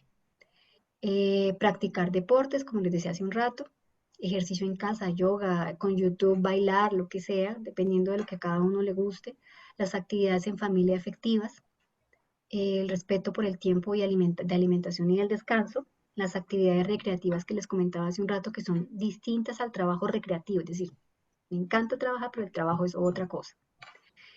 Lo otro importante que comento aquí es buscar ayuda. Si yo empiezo a sentir que esas cosas que mencionaba al principio a mí me están pasando, ¿sí? Tanto es así que tengo personas que no son pacientes y que he hablado con ellos y que han llegado a pensar, es que estoy hasta aquí y yo creo que lo mejor es que me diera el COVID y yo me muriera. Cuando hay esos pensamientos así tan marcados, pues ya uno necesita ayuda, necesita hablar con alguien. Entonces, y no tiene que ser un psiquiatra necesariamente, puede ser, como digo, un amigo inicialmente, alguien de la familia que no viva con uno, y pues si es el caso, ya buscar un experto pues que lo oriente un poco a uno. Eh, Traigo esto respecto a cómo debe ser la calidad de vida normal de todos nosotros. Puede que les sirva a ustedes, yo lo uso mucho con pacientes y con los estudiantes y puede ser que les funcione. Normalmente las personas, y más las mujeres, nos comportamos como la figura de una garrapata, que nos pegamos a una sola cosa y que si esa cosa no está, nos caemos, como pasa con la garrapata en el perro si se lo sacude. Entonces, las mujeres, voy a poner el ejemplo para no herir susceptibilidades, que si yo entonces estoy casada, mi vida gira alrededor de mi marido y solamente alrededor de mi marido. No importa nada más, ni los hijos, ni el deporte, ni mi trabajo, ni nada más, sino mi marido. El día que mi marido por alguna razón me falle, no esté, fallezca o simplemente se vaya con otra persona o se vaya solo y yo me quede sola, me caigo. Entonces no es eficiente, no es bueno, lógicamente no funciona. Entonces la idea es que uno tenga la vida afectiva o la vida personal como con muchas paticas, como la que ven ustedes aquí, la del pulpo. Entonces que uno tenga una pata para protegerse en la familia, y la familia la puede repartir en los hijos, el esposo, los hermanos, los papás, el deporte, el trabajo, la parte económica, la actividad lúdica, la espiritualidad como yo la entienda, mi salud. O sea, entre más patas tenga, mejor. Es muy difícil que todas las patas se caigan al tiempo. Entonces yo tengo todas esas patas, puedo quedarme sin trabajo, fallecer un ser querido, y tener algún problema de plata y lo demás me sostiene. O sea, es difícil que todo se caiga al tiempo. Pueden utilizar técnicas de relajación que incluso después al final yo les puedo enviar con Miriam o con Rodrigo unos videos que son de YouTube, o sea, se los puedo referenciar para que los puedan consultar de cómo hacer estas técnicas de relajación que ayudan a dormir y que ayudan a poner un poco la mente un poco distante de los problemas que uno esté teniendo en ese momento. Entonces, hay técnicas de entrenamiento largo, corto. Yo les voy a mandar una que es de entrenamiento intermedio para no tomar mucho tiempo en esto, porque también nos interesa escuchar mucho lo que Víctor nos va a comentar y ya se me ha ido el tiempo. Las técnicas de control de pensamiento, que es básicamente que uno pueda, en el momento en que está preocupado, utilizar algo que saque el pensamiento que está preocupando, que está causando preocupación. Yo no le puedo decir a la mente, no piense, porque en el momento en que le estoy diciendo piense más. No se preocupe, porque se va a preocupar más. Lo que tengo que hacer es ocupar el pensamiento en otra cosa. Entonces, la técnica visual, auditiva y de sensaciones corporales es que yo me enfoque completamente, por ejemplo, en la figura de la mariposa y mentalmente esté describiéndome yo misma todo lo que hay con lujo de detalles, los colores, cuántas pétalos, cuántas imágenes de sol, cuántas azules tiene la mariposa, cuántos negros tiene, cuántos amarillos tiene, qué otras figuras hay dentro de la foto. Y puede ser con fotos, puede ser con un objeto, o sea, yo puedo describirme en el momento en que estoy angustiada un objeto con lujo de detalles y eso me saca del pensamiento la preocupación que tengo en ese momento. Entonces, lo ideal es que uno lo haga cuando no esté preocupado para aprender a manejar la técnica y luego cuando viene la preocupación, utilizarla. Funciona muy bien. La otra es auditiva. Cierro los ojos y escucho con lujo de detalles todo lo que hay en el ambiente. El pito de un carro, el llanto de un niño, que caminó y se cayó, que se rió, que sonó la impresora, todo mentalmente. Tratar de escuchar el pito del carro que está retrocediendo, todos los movimientos, todos los sonidos, perdón. Y eso da la sensación de tranquilidad, porque estoy pendiente de solamente eso.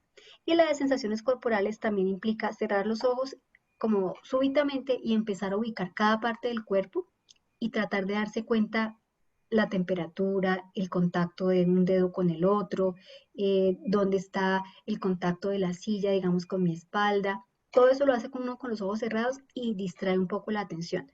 Después también les puedo referenciar alguna literatura como para profundizar un poco en la técnica, pero les cuento que funciona muy bien. Solamente para un ejemplo, la técnica visual, si es una foto que uno tiene un calendario, pues mira el calendario y empieza a definir todo lo que ustedes ven ahí, las nubes, los colores azules, las tonalidades, el número de ventanas que tiene cada uno de esos edificios, cuántos edificios hay, cuántos parqueaderos alcanzo a ver, cuántas personas, de qué colores son las carpas que estoy viendo, si hay barcos en el agua, bueno, y eso indudablemente distrae la atención. Entonces, esto era, digamos, la presentación que yo les tenía. No sé si ya aquí Santiago, Rodrigo y Miriam quieran empezar con la presentación de Víctor. Sí, muchas gracias, Yajira. Muchas gracias por esa presentación. Muy interesante. Ahora sí tenemos que ser un poco más expeditos con Víctor. No sé si le puedas dar hacerlo anfitrión por si quiere presentar alguna presentación, por favor, Yajira. Sí, dame un segundo. Ya dejé de compartir. Va. Creo que ahora Víctor tiene que ser host para que pueda... Igual en lo que Yajira le pasa la palabra a Víctor, los voy invitando a los que están escuchando la presentación, si tienen preguntas, que las vayan escribiendo en el chat y al final vamos a hacer un pequeño espacio para poder hacer una ronda de preguntas y respuestas. Víctor, ¿ya puedes compartir? Muchas gracias a todos. Voy a mirar, gracias. Yaira. Muchas gracias, Yaira, por tu presentación. Creo que bastante completa y pues gracias a la expertise que tienes con respecto a asuntos de salud mental y el trabajo constante que haces en la clínica con pacientes directos, incluyendo periodistas, pues creo que da una perspectiva muy interesante. Yo solamente voy a hablar brevemente, muy rápidamente, sobre 10 consejos de reportería. Voy a apagar mi cámara temporalmente. ¿Ya pueden ver mi pantalla? Sí, señor. Ok, perfecto. Entonces, simplemente voy a hablar de 10 consejos rápidos de periodismo, de reportería. Cómo, digamos, mantener la mente sana durante momentos de crisis.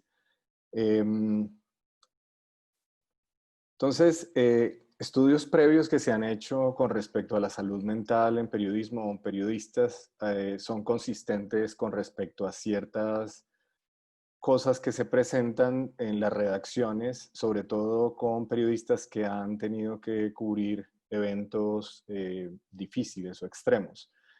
Algunas de las principales investigaciones que se han hecho alrededor de la salud mental de los periodistas tienen que ver con el cubrimiento, por ejemplo, de desastres naturales, principalmente en Estados Unidos. Tenemos varios estudios con respecto a huracanes como Harvey, como Katrina. También hay estudios, sobre todo en América Latina y en África, de cómo los periodistas cubren eventos en medio de violencia extrema. Hay múltiples estudios con respecto a cómo los periodistas cubren trauma o protesta. Y algunos estudios ahora están centrándose en cómo los periodistas lidian en redes sociales con contenidos generados por los usuarios. Lo que se ha encontrado, digamos, en términos muy globales, porque no puedo pasar mucho tiempo hablando en cada uno de los estudios, pero lo que se ha encontrado en general es altos niveles de estrés postraumático, sobre todo cuando se cubren violencia extrema, cuando se cubren eventos traumáticos y desastres naturales. Y las investigaciones han sido consistentes en encontrar altos niveles de estrés postraumático, particularmente dificultades en el sueño, algunas veces pesadillas constantes, flashbacks, que son como memorias que el periodista está trabajando normalmente en algo y de repente tiene un flashback de algo que experimentó, algo traumático que experimentó durante su reportería, e insomnio, ¿cierto? También los resultados han encontrado síntomas de depresión y ansiedad constante, altos niveles de estrés y cansancio, dolores corporales, sobre todo en periodistas que trabajan durante mucho tiempo en ciertas plataformas. Particularmente se encuentran en esas investigaciones dolores en el cuello y en la espalda. Y es consistente también en los periodistas el consumo de alcohol, es decir, no es tan persistente el consumo de otras sustancias psicoactivas, pero el consumo de alcohol sí es una constante en la mayoría de los estudios que estoy describiendo. Entonces, a partir de esto, digamos, de esos estudios y de otras fuentes que he encontrado, particularmente el Dart Center, y otros organismos que han estado estudiando constantemente el impacto que tiene la reportería en la salud mental de los periodistas. Voy a dar 10 consejos, 5 personales y 5 para las redacciones o para las organizaciones de medios. El primer consejo que siempre se da a los periodistas es ser conscientes del impacto emocional que tiene su trabajo, porque el periodismo, de una u otra manera, sobre todo cuando cubro historias o estoy constantemente en la calle, el periodismo es una actividad de alto riesgo e incluye un impacto emocional importante. Entonces, se dice esto constantemente porque el periodista siempre cree que es inmune a los procesos de reportería. Entonces, el periodista pues siempre es una persona a veces arriesgada, que quiere cambiar las cosas dentro de la sociedad. Ser periodista implica obviamente querer cambiar las cosas dentro de la sociedad.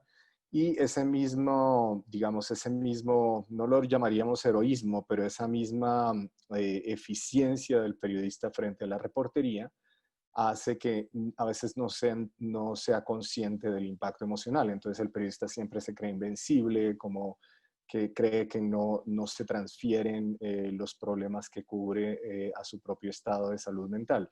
Y lo que se ha encontrado en las investigaciones es que en efecto el periodista, como los trabajadores de salud mental o como los trabajadores de hospitales, absorben, ¿cierto?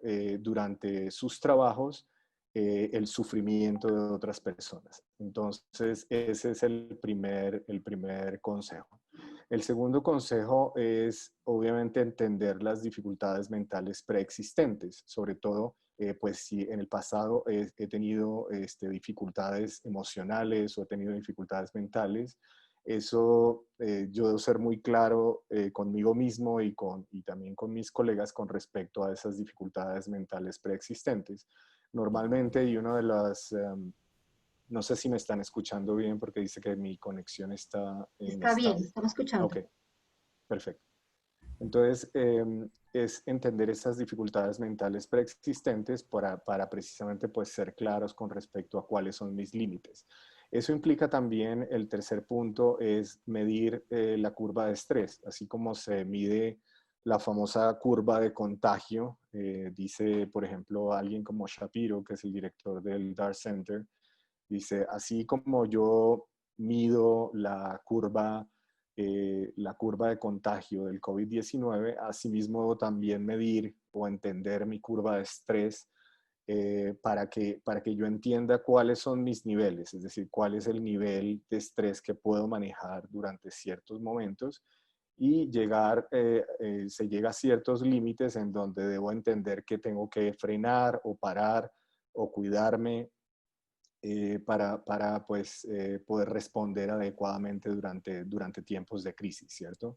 Hay un problema aquí adicional que hemos encontrado con Yaira durante este tipo de entrenamientos que hemos hecho con periodistas, y es el problema de ir en vivo. Es decir, a esta curva de estrés que generalmente pues enfrentan los periodistas dentro de las salas de redacción a la hora de cubrir información, que la información es constante y va a ritmos pues muy rápidos, sobre todo ahora en la era de la información y con las redes, hay una dificultad adicional, sobre todo para los periodistas de televisión, que es ir en vivo, o a los periodistas de radio, ir en vivo es un factor que agrega muchísimo estrés. Entonces hay que tener cuidado, si yo voy en vivo constantemente, saber cuál es mi curva o mi nivel de estrés.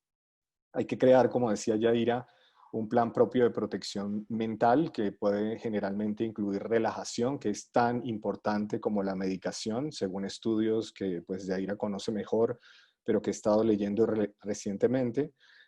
Relajarse o, no sé, hacer yoga o hacer deporte es tan importante como medicarse, de acuerdo con estudios que se han realizado con respecto a la capacidad que tienen las personas de protegerse mentalmente a través de técnicas de relajación y yoga o del deporte.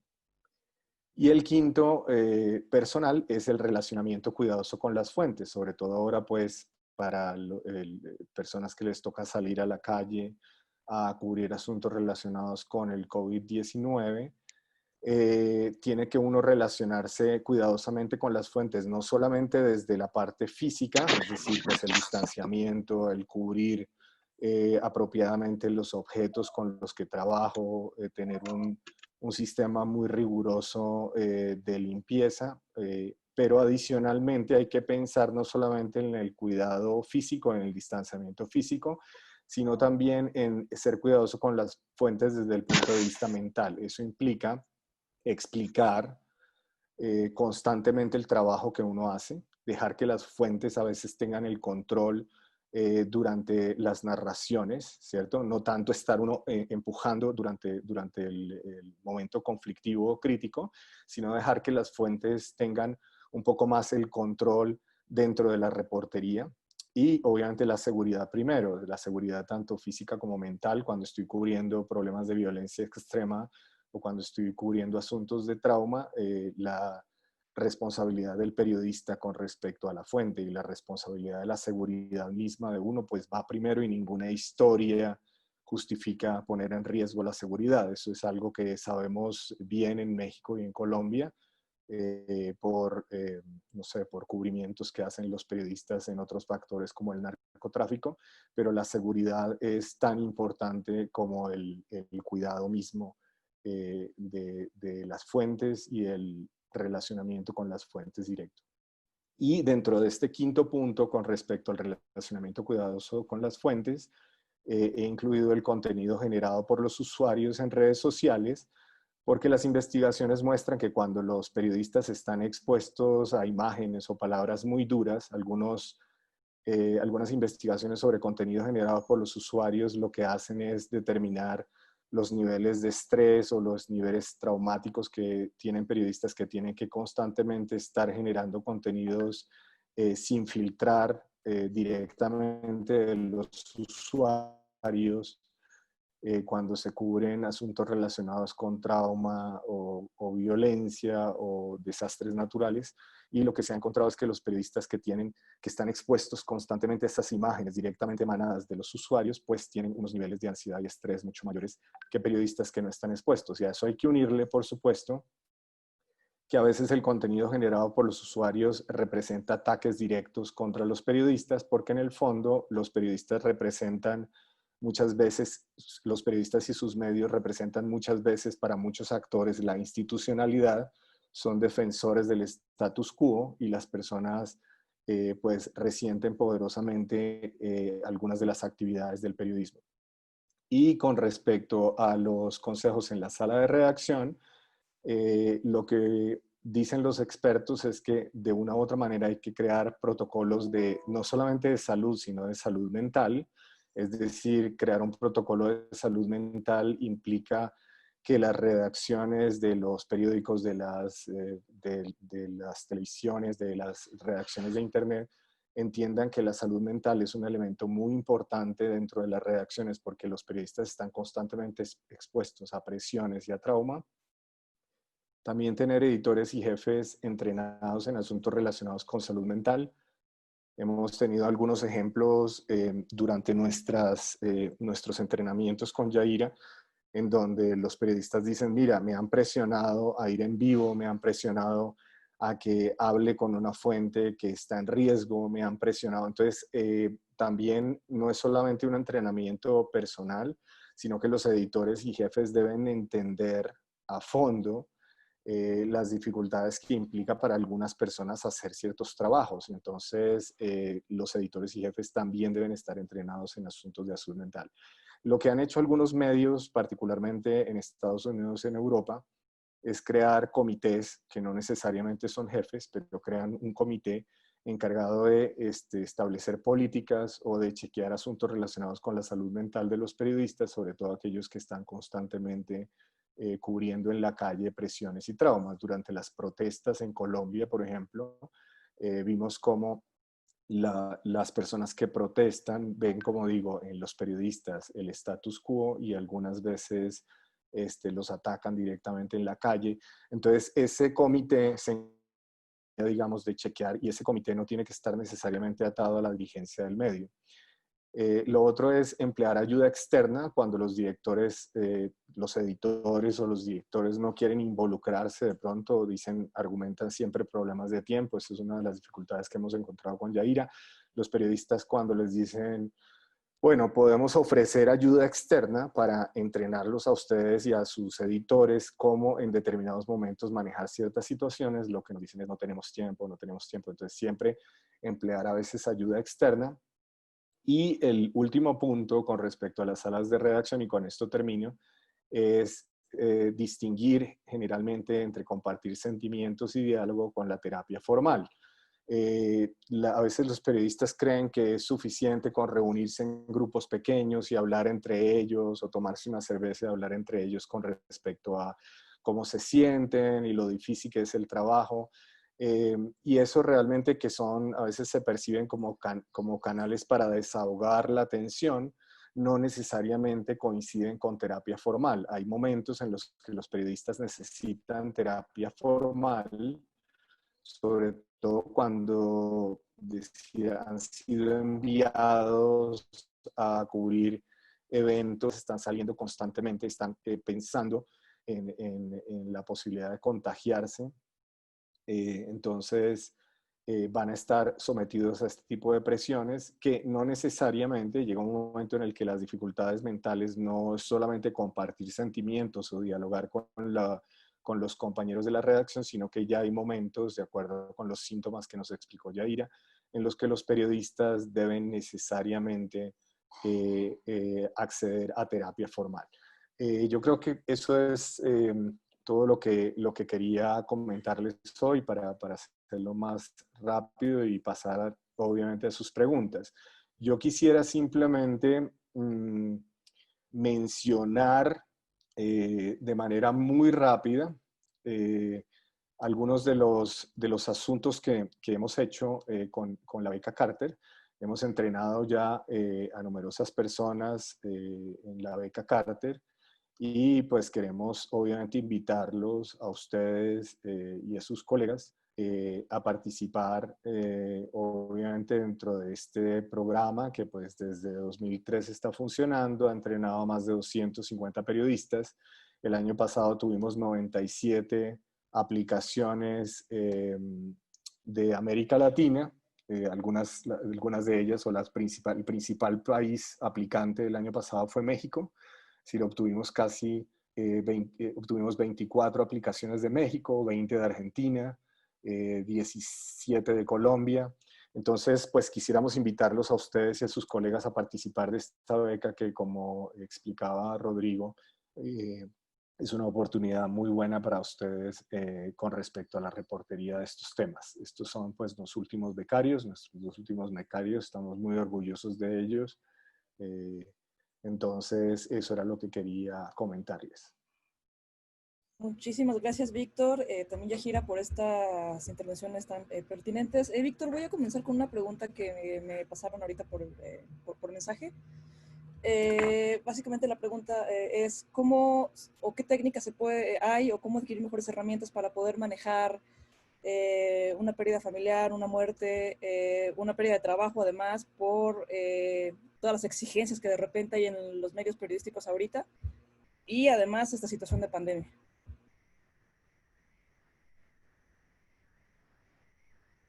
Yaira, yo creo que esa pregunta es como de experto.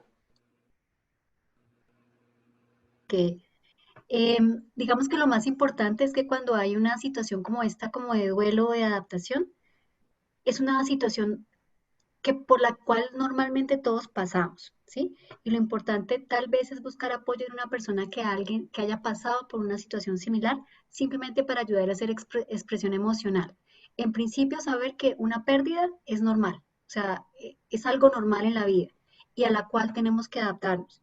Y que necesariamente mientras pasa el momento de la pérdida, uno va a tener síntomas emocionales como tristeza, angustia, problemas de sueño, problemas de apetito y que son transitorios. Lo importante es saber que esto es de tiempo, o sea, no hay un medicamento, no hay una medida especial más allá de darse el tiempo y de hacer cosas como tratar de comer bien, dormir bien y tal vez hablar con alguien que te pueda apoyar.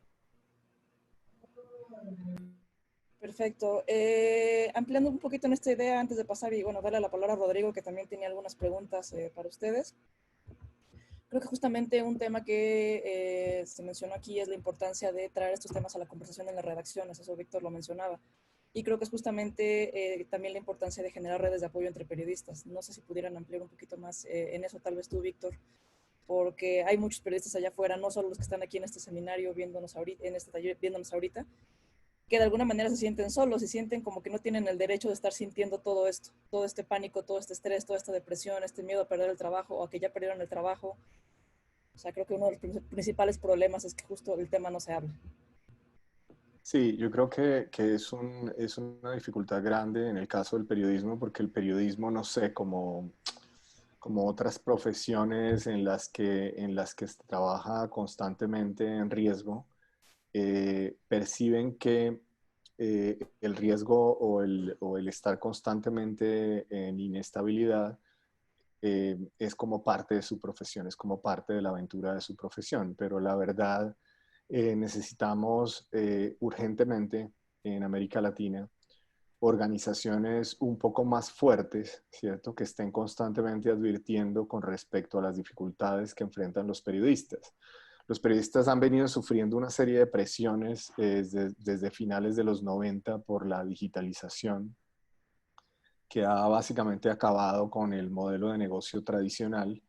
Y ahora pues se agregan otros factores que hacen que los medios tradicionales o que los medios incluso online que estaban de alguna manera funcionando de manera adecuada o generando cierta receptividad a pesar de ser nativos digitales o emprendimientos, pues estemos en una situación en la que la información es muy importante, pero pocas personas están dispuestas a pagar por la información o a sostener modelos de negocio de información porque se ve siempre como algo suntuoso. Entonces yo creo que necesitamos organizaciones muy fuertes, necesitamos trabajar colaborativamente para hablar de estos temas, crear redes. Esta red, por ejemplo, es muy importante y les doy las gracias a Miriam y a Rodrigo por este espacio, porque realmente si uno trabaja individualmente, si el periodista trata de resolver estas dificultades individualmente, va a ser muy difícil advertir no solamente la importancia que tiene la información pertinente a profundidad para la sociedad, sino que va a ser muy difícil enfrentar las múltiples presiones a las que está siendo sometido el periodista. Y creo que una de las recomendaciones que se hacen aquí en Colombia, en donde pues está la transformación digital, la violencia, el COVID-19, los despidos, es crear redes y asociaciones muy fuertes para hablar sobre esto y tratar de ver cuál es el camino en grupo. Víctor, Yajira, ya empezaron a preguntar aquí en el chat, entonces les leo la primera pregunta que viene de Aleida Rueda. Más allá de la salud mental individual de los periodistas, ¿hay investigación o estudios respecto a la forma en la que los problemas de salud mental del gremio periodístico permean en la forma en que hacen su trabajo y, en consecuencia, el tono de las informaciones que le llegan a las audiencias? Es decir, ¿se sabe si lo que padecen los periodistas podría impactar en las audiencias?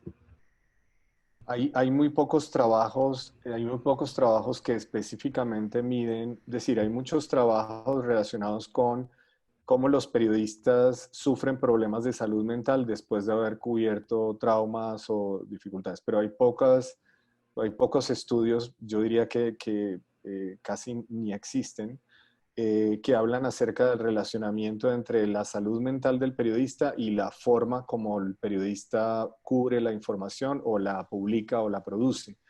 Lo que sabemos, digamos, en estudios que se han realizado, de nuevo, particularmente en Estados Unidos, donde pues están un poco más desarrollados los estudios de periodismo, es que el periodista en general tiende a ser una persona progresista, es decir, que como les decía yo, cree que puede a través de su trabajo cambiar la forma en la que funciona la sociedad y por tal motivo generalmente tiene un espíritu un poco más abierto a la hora de cubrir las informaciones. Cada vez más vemos que además de factores individuales, ¿cierto? Tales como pues, la salud mental de los periodistas o sus creencias o sus actitudes frente a ciertos temas que están obviamente metidos, encajados dentro de la información que producen a través de lo que llamamos el encuadre de la información. Vemos que los periodistas están cada vez más sometidos a presiones, sobre todo organizacionales y de rutinas, que condicionan necesariamente la forma como producen la información. Entonces, pongamos un ejemplo. No es que los periodistas de televisión sean menos rigurosos o peores que los periodistas de prensa, sino que el mismo ritmo, la misma rutina de la información, el mismo formato en el que se produce la información hace que muchas veces, y las presiones de ir en vivo hacen que muchas veces los periodistas de televisión cometan muchos más errores y sean mucho más superficiales a la hora de producir información. Pero como decía, estudios que relacionen la salud mental de los periodistas con directamente cómo se produce la información, muy pocos, la verdad. No conozco así personalmente ninguno. Gracias, Víctor. Yo tenía una pregunta y en relación con algo que mencionó brevemente Yajira en su presentación, en el sentido de cuando nosotros como periodistas entrevistamos a personas que han sufrido trauma, ¿no? Y justo como menciona Yajira, en el sentido de que, bueno, el ser periodistas no nos quita ser humanos y darnos el permiso de sentir y expresar, ¿no? Pero también, y siento que como psiquiatra, pues también hay técnicas o tips que nos podrían dar como cómo tener una conversación franca sobre temas fuertes, ¿no? Emocionales, y una vez que acabe la entrevista, claro, ser empáticos, pero también proteger como nuestra salud mental, no clavarnos en el tema, por ejemplo. No sé si nos puedas dar como unos tips sobre eso. Sí, digamos que, y esto va un poco ligado también a lo que decía Víctor, y es que este tipo de cosas son entrenables, ¿sí? O sea, normalmente nosotros tenemos un preverbal que sabemos y nos conocemos. O sea, yo sé, o deberíamos más bien, muchas personas no se dan cuenta que hacen lo que yo llamo la cara de tote o cara de mal genio. O sea, toda hora está haciendo cara de mal genio aunque esté contento. Y entonces la gente le pelea y no sabe por qué. Cuando uno le dice, no, es que estás haciendo cara de mal genio. Y eso llama al mal genio de los demás. Entonces, sí es importante, y yo pensaría, ustedes me dirán si no es así, pero de pronto en la formación periodística, así como nosotros nos enseñan en psiquiatría, que tenemos que conocernos y conocer mi expresión facial, verbal, mi preverbal, para poder tener una respuesta adecuada de mi paciente, en este caso de sus entrevistados, pues yo tengo que leer el preverbal de él y darme cuenta que si se está molestando, yo debo cambiar el tono de voz, la intensidad de la voz o la forma en la que estoy haciendo la pregunta para no parar el paciente o a la persona, perdón, y no hacer que se escale, por ejemplo, ¿sí? Entonces, sí son unas técnicas especiales en las que una de ellas, la más importante que yo uso, por ejemplo, con pacientes, es el espejo. Entonces, yo sé que yo soy monedita de oro y todo el tiempo estoy riéndome, pues la gente se va a dar cuenta cuando no me esté riendo que estoy molesta, ¿sí? Si también sé que yo soy muy seria y que aunque esté seria, mi preverbal es como de molestia y a veces más molestia, la única forma de identificarla es que si yo cargo el espejo y me estoy viendo, me doy cuenta que yo levanto la ceja cuando estoy molesta y la gente ya sabe eso, que me identifica que cuando estoy de mal genio levanto la ceja o frunzo el ceño o miro de una manera determinada. Entonces, si yo me sé identificar, yo en mi cara siento cómo está mi ceja, cómo está cómo estoy mirando, todo eso, y leo el preverbal del entrevistado, en este caso es entrevistado porque nosotros entrevistamos al paciente, y durante la entrevista voy respondiendo, o sea, me voy dando cuenta. Y la otra cosa es que yo desde el principio le voy colocando distancia a la persona, hasta dónde yo voy a llegar. Vamos a hablar en una charla de 10 minutos. Durante estos 10 minutos le voy a hacer unas preguntas que van a, de pronto algunas incomodarle, otras pueden ser, de pronto le pueden parecer graciosas o algo así. Pone las reglas y al final cierra. Con cada persona y con cada entrevistador, cierra. En el punto en el que yo como entrevistador, periodista o psiquiatra, son funciones diferentes, sé hasta dónde llegar. Yo como periodista busco la información y hasta ahí. Y esa es mi profesión y hasta ahí debo parar. No me debo meter más allá ni me debo llevar a la persona a los problemas míos, porque es donde empieza el desgaste del que hablaba también Víctor. Y el estrés postraumático y el empezar a recordar todas las cosas que es un estrés por delegación. Entonces, creo que yo lo que sugiero es hacer un entrenamiento en manejo de preverbal, lectura de preverbal y saber hasta dónde llegar para no cargarse los problemas. Es difícil decirte en este momento unos tips muy generales más allá de lo del espejo y lo de entender el preverbal propio y el del otro. Muchas gracias, Yajira. A mí me gustaría también nada más mencionar que yo antes de la beca y de meterme al tema de salud mental, yo no sabía que existían cursos de primeros auxilios psicológicos, que creo que son importantes si se van a tocar temas eh, difíciles, y creo que ayudan mucho también para como uno entender lo que está sintiendo, pero también poder ayudar en el caso de que una entrevista sea difícil, ¿no? También nos preguntan, Ginarelli Valencia nos pregunta, ¿cómo identificar cuando el trabajo se ha convertido en una adicción y que en medio de esta pandemia para varios se ha convertido en como una válvula de escape? No sé si Víctor nos pueda contestar. Sí, yo creo que está muy en línea con, es decir, algunos de los manuales mencionan algo que está muy en línea con lo que explicaba también Yaira, con respecto a ser organizado con los tiempos. Yo entiendo que cuando digo organizado con los tiempos, pues algunos periodistas sonreirán porque organizados con los tiempos significa también las presiones de la información diaria. Eh, creo que si el periodista pone límites y se organiza, ¿cierto? Se organiza correctamente, creo que puede ser muy beneficioso para su salud mental y para su trabajo. El periodista, hay un síndrome que yo todavía padezco, que es el síndrome de última hora. Muchos estudios, muchos estudios se han centrado en eso. Incluso yo sigo trabajando, a pesar de que trabajé en periodismo 14 años y ya no soy periodista desde hace varios años, sigo trabajando con ese síndrome de última hora, que algunos lo llaman procrastinar, pero incluye la posibilidad de que el periodista siempre espera hasta un momento específico de presión en el que tiene que ir al aire o tiene que escribir o tiene que producir, y deja un límite muy estrecho entre la producción y la entrega.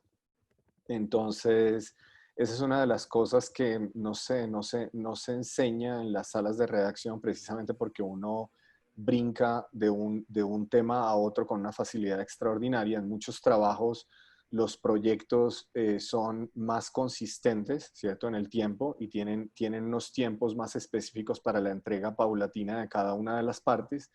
En el periodismo no tenemos esa ventaja de proyectos paulatinos en el tiempo, a menos que pues sea una sección especial o algo, una investigación a profundidad que cada vez se ve menos dentro de las salas de redacción. Sino que estamos constantemente brincando y nuestra atención está constantemente brincando de un tema a otro. Y yo creo que hay que establecer una metodología de trabajo que nos permita confrontar el saltar de un tema a otro constantemente con una serie o un número de reglas que nos permita organizarnos. Entonces yo creo que esa es una buena, un buen consejo para los periodistas, porque tratar de dejar de funcionar con el síndrome de última hora es bastante difícil, es una cosa bastante difícil de despegarse de ese, casi de esa falta de atención constante hacia lo significativo, sino de brincar constantemente de un hecho al otro con una facilidad extraordinaria. La misma sala de redacción lo impone, pero hay que tener una metodología de trabajo incluso con respecto o frente a ese cambio constante y esa adversidad. Solamente una cosa adicional, Ginarelli, es que ¿cómo identificas tú que el trabajo se esté convirtiendo en adicción? Cuando está interfiriendo con tu vida normal, cuando tu calidad de vida se vea alterada por el trabajo. Es decir, que no le estés dando espacio para tu cuidado de salud, para la alimentación, para el sueño, y tú te das cuenta, o sea, nadie te lo puede decir de afuera, solo tú, porque la fatiga te está llevando. Solamente que lo disfrutas tanto porque te gusta tanto el trabajo que lo sigues haciendo, pero el cuerpo en algún momento te prende un botón rojo y te dice, "Ah, espere, espere, tranquilo, espere, espere, me está llevando muy rápido", y uno mismo se da cuenta. Entonces, si interfiere con tu con tu funcionamiento normal, en el resto de las paticas del pulpo que yo les explicaba hace un rato, en ese momento hay una adicción. Y lo otro, si es como válvula de escape ¿a qué? Entonces habría que mirar en mi interior qué me está llevando a que sea el trabajo la válvula de escape. Eso sí ya es una cosa personal. ¿Por qué me estoy refugiando en el trabajo? Muchas gracias por esa última intervención, Yajira. Bueno, ya llegamos a la hora y media de este taller, ya es momento de despedirlo. Una última cosa que yo quería comentar nada más antes de que cerremos es, ampliando con respecto a la pregunta que hacía Rodrigo, de qué hacemos, bueno, como para no llevarnos a las personas después de que las entrevistamos, ¿no? Y una cosa que nos decía a Rodrigo y a mí, una de las expertas psicólogas que entrevistamos durante nuestro proyecto, es justamente que una de las estrategias es no victimizar o revictimizar a las víctimas, ¿no? Entonces, si nosotros estamos todo el tiempo pensando, pobrecitos, pobrecitos, eso de alguna manera hace que estemos sintiendo lástima por ellos todo el tiempo, y cuando terminemos la entrevista y estemos ya en casa traspasando o trabajando en otras cosas, sigamos pensando en ellos. Yajira igual y podrá decir algo más al respecto de esto y Sí, como no, corregirme en yo todo quería caso, agregar, Jair, pero es antes de una eso, táctica. es que yo creo que hay, Te escuchamos.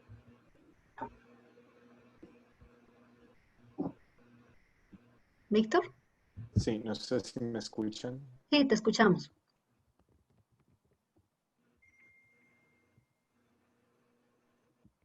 Víctor, Escuchamos, Creo Víctor. que no. sí, te escuchamos. Sí, no sé si me escuchan en este momento. Sí, Ah, ok. No, quería agregar a lo que, sí, quería agregar a lo que acaba de decir Miriam, que todo depende también del enfoque de la historia.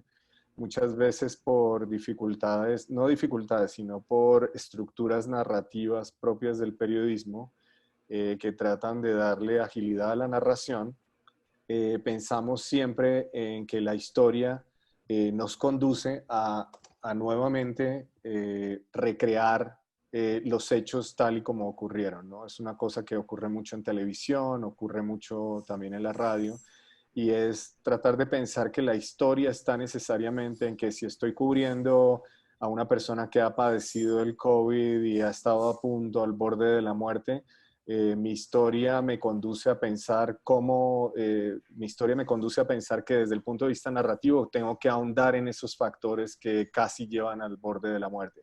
O si estoy cubriendo a una mujer que fue víctima de violencia sexual, tengo que recrear cada uno de los momentos en los cuales esta persona fue víctima de violencia sexual. Y yo creo que hay que crear narrativas que no solamente vayan sobre la revictimización, sino crear narrativas que vayan sobre la idea de lo humano y cómo sobrevivir, ¿entiendes?